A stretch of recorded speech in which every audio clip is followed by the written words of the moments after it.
तीन बेटियां। सरिता के घर में तीन बेटियां थीं। दो नौकरी करती तो एक पढ़ाई। अरे दवाई खत्म हो रही है, कोई है जो लेकर आएगा? तभी बड़ी बेटी रिया आ जाती है। हाँ पापा, ये रही आपकी दवाई। अभी खत्म होने में वैसे 2 दिन बाकी है। 2 दिन पहले ना बोले तो कौन सुनेगा? चिल्लाना तो पहले से पड़ता है ना कि सामान खत्म है। अच्छा जल्दी से छोटी चाय बना दे दीदी के लिए। जी माँ। और हाँ, पकोड़े तल लेना, बारिश का मौसम है, मजा आ जाएगा। मैं बाजार से आलू ले आती हूँ माँ, खत्म हो रहे हैं। घर का सारा काम बिल्कुल परफेक्ट चल रहा था। दोनों बेटियां पढ़ाई के बाद नौकरी कर रही थी और छोटी पढ़ाई, पिता की पेंशन और अपना मकान। लेकिन पास की कमला चाची। और रियासिया की माँ, तुम लोगों को कितने सालों से देख रही हूँ, परेशान ही देखा। भगवान एक बेटा दे देता तो। अब किसी जन्म का कर्म खराब रहा होगा चाची, जो लड़का नहीं हुआ। वैसे काश एक लड़का हो जाता। पास छोटी बैठकर पढ़ रही थी। वो माँ की बात सुनकर किताब बंद कर देती है और खिड़की में खड़ी हो जाती है। खिड़की के बाहर रवि, जो कि पास ही में रहता है।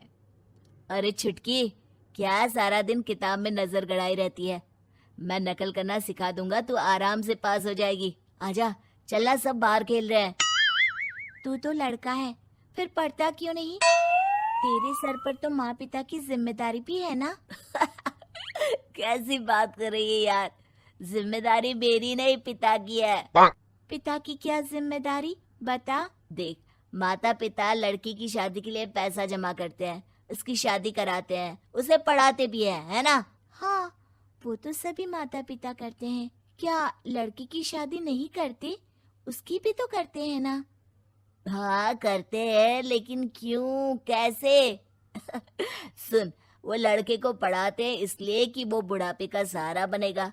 शादी करते हैं कि उसकी बीवी आकर घर संभालेगी। लेकिन बेटियों के लिए कोई स्वार्थ होता है? नहीं ना। तभी तो पैदा होते ही मुंह बन जाता है। अब तू सोच, तू किसी के घर जाए और वो तुझे देखकर मुंह बना ले तो कैसा लगेगा? वो तो पागल होते हैं। बेटियां जीवन भर माँ बाप के लिए सोच ले, लेकिन फिर भी वो उसे अपना नहीं मानते। बेटे दिन रात निखट्टू बने रहे, लेकिन उम्मीद उन लोगों से फिर भी बहुत होती है ना? चल छोड़ना, तू ये बता कि किस जिम्मेदारी की बात कर रहा था तू पिता की? अरे यही कि अगर बेटे को बुढ़ापे का सहारा और रिटर्न के रूप में देख रहे हैं तो इन्वेस्ट भी तो अच्छा करना चाहिए ना। छुटकी समझ जाती है कि समाज की सोच क्या है और चाहे जो हो जाए उसे किताब बंद नहीं करनी। तभी वहाँ बड़ी बेटी आ जाती है। माँ, अरे ओ माँ, ये ले मिठाई खा ले। क्या हो गया? लड़का पसंद आ गया क्या कोई? भाई ऐसा हो तो मिठाई ना ही खिला, चली जाएगी तो घर कैसे चलेगा? अरे लड़की को क्या जीवन भर बिठाने का इरादा है? तू बता बेटी, किस चीज की मिठाई खिला रही है? क्या हो गया? अरे पापा, आपको पता है ना, जिस डॉक्टर के अंडर में मैं काम कर रही थी, उन लोगों ने मेरे काम को देखते हुए मेरी स्कॉलरशिप पास करवा दी है। अब अस्पताल में ही क्लास चला करेगी, आगे की पढ़ाई भी और पैसे की कमाई भी। ये तो अच्छी बात है। तू पढ़ जाएगी तो छोटे को भी अपनी राह लगा लेना। बाकी मछली तो वैसे ही ऑलराउंडर है। तीनों बेटियों के बाद भी उन लोगों के घर किसी चीज की कमी नहीं थी। पापा, ये लीजिए कार की चाबी, मैंने आपके लिए कार ली है। अब आप कहीं भी जाएं तो अपनी कार से जाइएगा। अरे क्या जरूरत थी? जितना खर्च करोगी दहेज मांगने वालों के मुंह भी उतने ही खुल जाएंगे। तो हम दीदी की शादी ऐसे घर में करेंगे ही नहीं जहाँ शादी के लिए पैसे मांगने की जरूरत हो। अरे जो खुद खड़ा नहीं होगा वो हम लोगों के कंधे में क्यों शादी करेगा? क्यों पापा? अरे शादी में तो दहेज मैंने भी लिया था, तो क्या मैं तेरी माँ के कंधे पर हूँ? खुद की पेंशन है, बेटियां कमा रही हैं, मजे हैं।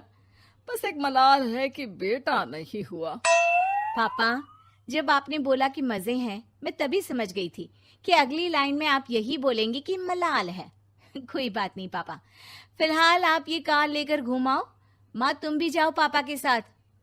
दोनों पति पत्नी बेटी की दी गई गिफ्ट कार में बैठकर घूमने निकल रहे थे कि पड़ोसी बोल पड़ता है। अरे भाई साहब, नई कार!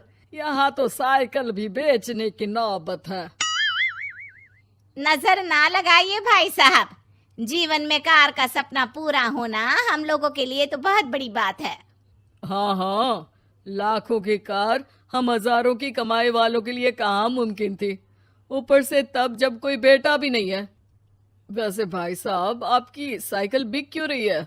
भगवान की दुआ से तो आपके 4 लड़के हैं। हाँ हाँ, आपको तो हेलीकॉप्टर से घूमना चाहिए। और खाक हेलीकॉप्टर भाई साहब, अब क्या छुपाना, 2 लड़के तो कुछ कमाते ही नहीं, सारा दिन टीवी मोबाइल में लगे रहते हैं। और बड़े 2 जो किसी तरह जिम्मेदार बने भी हैं, बहू के कहने पर 1 पैसा हम लोगों को नहीं देते, ना इज्जत है ना मान सम्मान। हाँ भाई साहब, भाभी बता रही थी, बहू के होते हुए भी नौकरानी की तरह सारा दिन लगी रहती है घर के कामों में। आप किस्मत वाले हैं भाई साहब, जो बेटियां घर के साथ साथ बाहर का काम भी पूरी जिम्मेदारी से संभाल रही हैं। हाँ वो तो है, लेकिन कब तक? एक ना एक दिन तो ससुराल निकल जाएंगी, फिर तो वही हम दोनों और वही पेंशन। आप लोग भी कौन सा संजीवनी बूटी खा कर आए हैं? चलिए चलिए, जाइए, नई कार का मजा लीजिए। अच्छा ऐसा करते हैं, मेरी बहन के घर चलते हैं, काफी वक्त हो गया है मिले। दोनों बहन के घर जाते हैं, जहाँ उसकी बहन और उसका पति बैठकर चाय पी रहे होते हैं। अरे भाई भाभी, आज रास्ता कैसे भूल गए आप लोग? अरे हम तो फिर भी भूल गए, तुम तो कभी नहीं आते हमारे घर। अरे कोई आने का साधन भी नहीं है ना, अब बस से आना हम लोगों के बस की बात तो रही नहीं भाई। अरे दीदी, 2 कार थी आप लोगों की, कहाँ गई? भाभी वो तो जिसकी थी वो ले गया। मतलब? 2 बेटे हम दोनों से अलग हो गए हैं, अपनी कार ले गए, अब हम दोनों अकेले, खुद बनाना खुद खाना। भाई बहन के घर से मिलकर बेटी की गिफ्टेड कार में बैठकर निकल जाते हैं। काश हम लोगों को भी लड़का हो जाता।